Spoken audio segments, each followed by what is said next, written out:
The Commonwealth War Graves Commission is engaged in a number of projects within Sierra Leone. First of all, we maintain and we carry out operations in our only constructed site in the country, which is in King Tom, and we have a team in country who keep that to a very high standard, as well as our plot up at Lumley Cemetery as well. So that is our routine operations. So King Tom Cemetery is our major constructed site in the country. There is 248 casualties buried there from the Second World War and 129 Commonwealth casualties from the First World War, and also 135 other non-World War graves that we look after. Now, 10 years ago, there was some tremendous flooding in the city, and one of the main exit routes for the flooding was through King Tom Cemetery itself. And at the time, as the water was flowing through our site, it caused an immense amount of damage to the inside of the sea wall, which runs along the edge of the cemetery. And it actually pushed the whole sea wall away.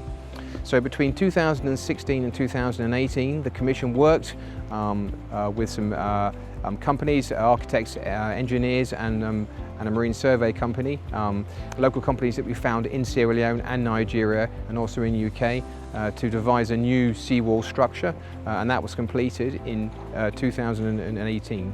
And the original concrete wall was replaced by a sort of stepped wall made of gabion stone baskets. Now that's been in place for almost 7 or 8 years now, and we're already starting to carry out surveys and repairs on that wall to make sure that it is in good condition.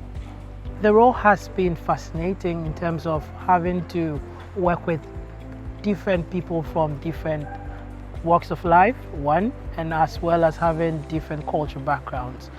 We always have to make sure these people are remembered such that their graves are kept intact.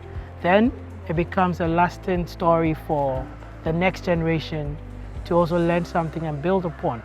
And this, I believe, is the core mandate of the Commission, not just only for us to commemorate those who died, but now see how we could impact the next generation with what we do. Now the Commonwealth War Graves Commission has also been involved in a global programme to address some historic non-commemoration inequalities. And part of that was in the 1930s, when the original Freetown Memorial was constructed in the centre of the city. The Commission at the time only engraved the names upon it of the Sierra Leone Battalion, which was part of the West African Frontier Forces. And it omitted the names of some 900 Sierra Leonean carrier corps. So over the last 3 years, the Commission has been working with a whole range of stakeholders in Sierra Leone and our partners to address this historical inequality. And over the next 7 to 8 months, we will be reconstructing the Freetown Memorial, and we'll be adding the names of those Sierra Leone Carrier Corps members who were originally omitted. And that should all be finished by the Remembrance Week in 2026. We must fight for peace as much as you fight against war. So today, it is with great pleasure and humility that I pass the mic over to Isa so I can hold the ribbon. Josephine, you good? On the count of 2. 1, 2.